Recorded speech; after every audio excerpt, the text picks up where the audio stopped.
Good afternoon to all you alien enthusiasts and space watchers. Welcome back to another deep dive into the unknown. In the midst of a significant countdown, we are now less than 3 weeks away from a major milestone. In just 18 days, this object is going to be closer to Earth than it has ever been during our entire period of observation. To put that in perspective, it will be more than twice as close as it was when the Hubble Space Telescope captured that iconic, foggy image. We've all seen, the one that has come to define this object in the public eye. Now that 3I Atlas is approaching this proximity, with our most powerful instruments like Hubble and the James Webb Space Telescope poised to observe it, there is a very high probability that we are about to uncover a wealth of new details. Granted, there is a caveat here. The object has been moving away from the Sun since it reached perihelion, its closest approach to the Sun, about a month ago. According to standard cometary physics, as an object retreats from the Sun, it should become less active. The heat that causes sublimation, the process creating that fuzzy coma we see, should diminish, and consequently the object should appear dimmer. However, 3I Atlas has never really played by the rules. When we first began studying it back in July, it was at a significant distance from the Sun, yet it was surprisingly bright and displayed distinct features. Given that we will soon be observing it from a much closer vantage point than those initial Hubble and James Webb observations, and from a completely different viewing angle, we are hopeful for superior imagery. But we don't even have to wait for the space telescopes. We are already receiving extraordinary data, largely thanks to the amateur astronomy community. The capabilities of these private telescopes are truly breathtaking, frankly putting some of NASA's Mars orbiting instruments to shame in terms of the clarity they've achieved of this object. Alongside these new images, however, there are developing stories suggesting that not everything is as it seems, including evidence that might point toward a cover-up by NASA. First, we must revisit what I consider the most flagrant anomaly associated with 3I Atlas. Among the extensive list of oddities compiled by A.V. Loeb, there is one feature that is exceptionally difficult to explain: the anti-tail. In recent images, this feature is undeniably apparent. I have admittedly never seen a comet look quite like this. We see a distinct spike projecting toward the Sun. It is crucial to understand that this is not an optical illusion. Sometimes, when Earth crosses the orbital plane of a comet, we see the debris trail behind it from an angle that makes it appear to point forward. That is a geometric trick. But in this case, based on the trajectory, Earth never crosses the orbital path of 3I Atlas. There is no perspective trickery at play here. This anti-tail is a genuine physical structure extending at least 1 million kilometers toward the Sun. This phenomenon has ignited a firestorm of debate within the astronomical community. While the universe is full of drifting rocks and ice, occasionally something appears that simply refuses to conform to the laws of physics as we know them. 3I Atlas might look like a comet at a glance, but it behaves like something far more mysterious. The primary evidence for this is that sunward-pointing spike. In the images, you can see the main tail extending an astonishing 5 million kilometers into the void away from the Sun, while this inexplicable anti-tail spears 1 million kilometers into the solar wind. To understand why this is impossible for a natural object, we have to look at the physics. The solar wind at the location of 3I Atlas is moving at approximately 400 kilometers per second. That is a ferocious stream of particles. For a natural gas cloud or tail to push upstream against that wind is baffling. The thermal speed of gas naturally boiling off a comet is only about 400 meters per second, 1,000 times slower than the wind it is fighting against. Imagine trying to walk at a casual pace of 5 kilometers per hour straight into a wind blowing at 5,000 kilometers per hour. It is obviously impossible. This is why natural comet tails stream behind the object, carried by the solar wind, not in front of it. In the extremely rare cases where a natural anti-tail does survive due to exceptionally powerful outgassing, it is usually annihilated within a few hundred kilometers, perhaps a couple thousand at most. It certainly does not survive for 1 million kilometers. The mechanics involve something called ram pressure, which is the force exerted by the moving solar wind against the material coming from the comet.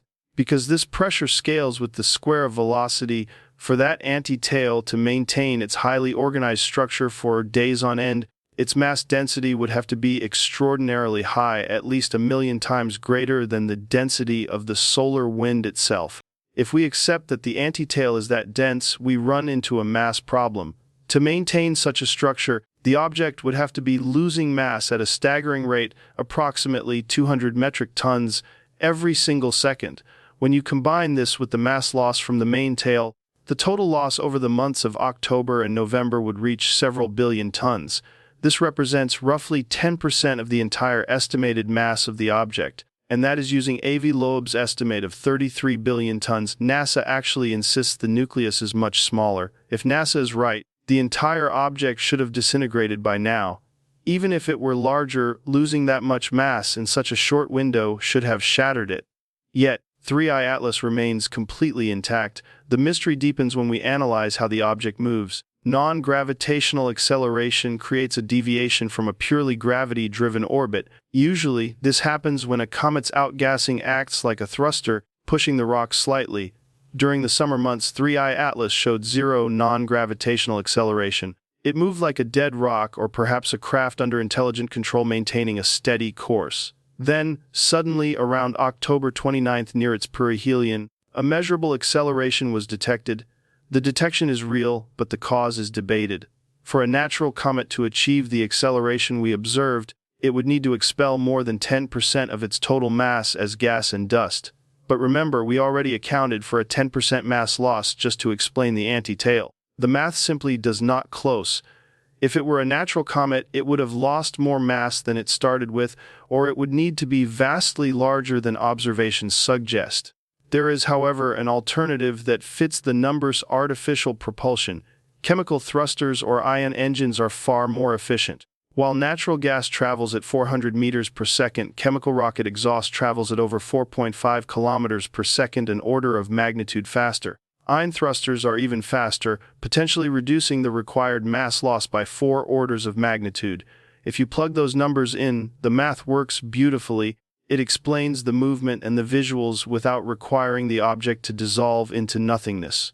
Yet, despite this evidence being presented in scholarly papers, journals refuse to even submit them for peer review, rejecting them outright as if the authors were suggesting fairies were pushing the comet. Beyond the movement and the tails, we have the jets themselves. We are seeing solid, columnated, highly organized jets. This should be impossible for a rotating object. We know 3I Atlas rotates roughly once every 16 hours. If jets were erupting from various spots on the surface, the rotation should cause them to fan out like a sprinkler.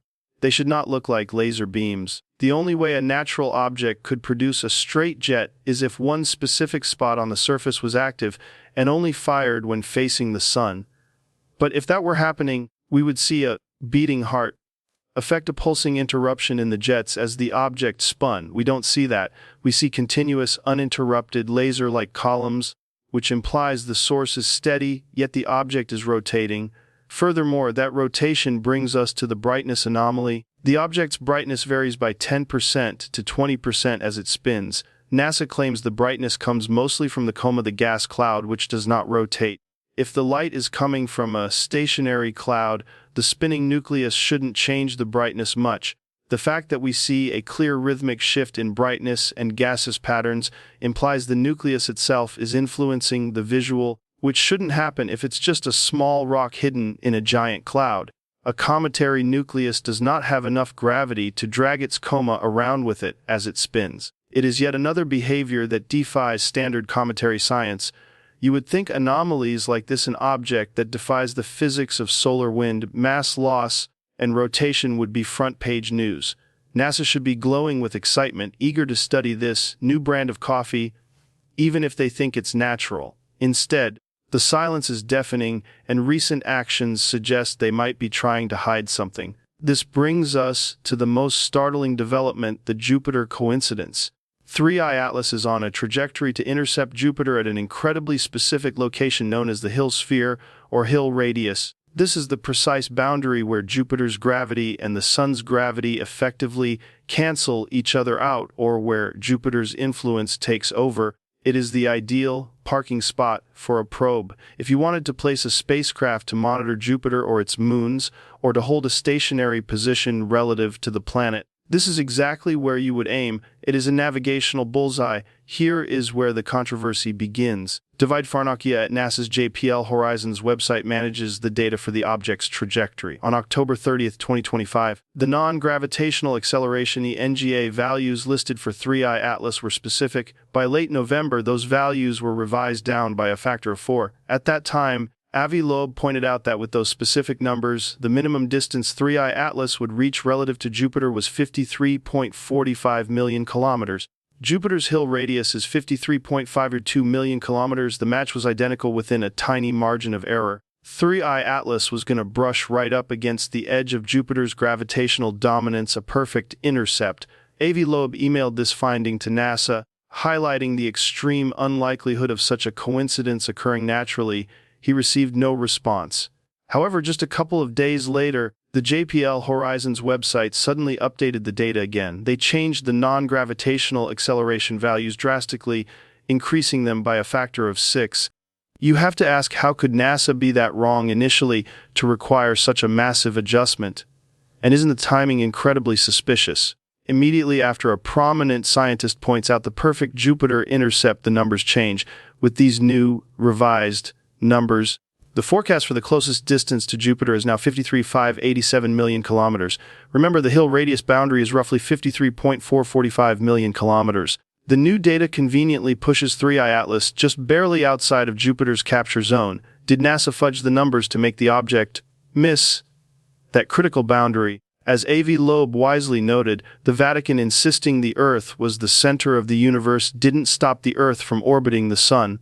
In the same way, NASA changing numbers on a website won't change where 3I Atlas is actually going. We will know the truth soon enough. As the object approaches that intercept point on March 16, 2026, data from spacecraft like Juno, the ESA JUICE probe, or the Psyche mission will reveal the actual position.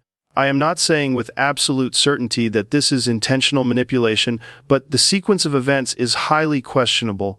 A report is sent to NASA about a bizarre, artificial-looking trajectory intercept. NASA ignores the report, but immediately alters the data to break that intercept. It is a very convenient correction. And even if the new numbers are true, the trajectory remains incredibly useful for a potential probe. It wouldn't take much effort for a craft to detach from 3I Atlas and slip into a stable Lagrange point from that flyby distance.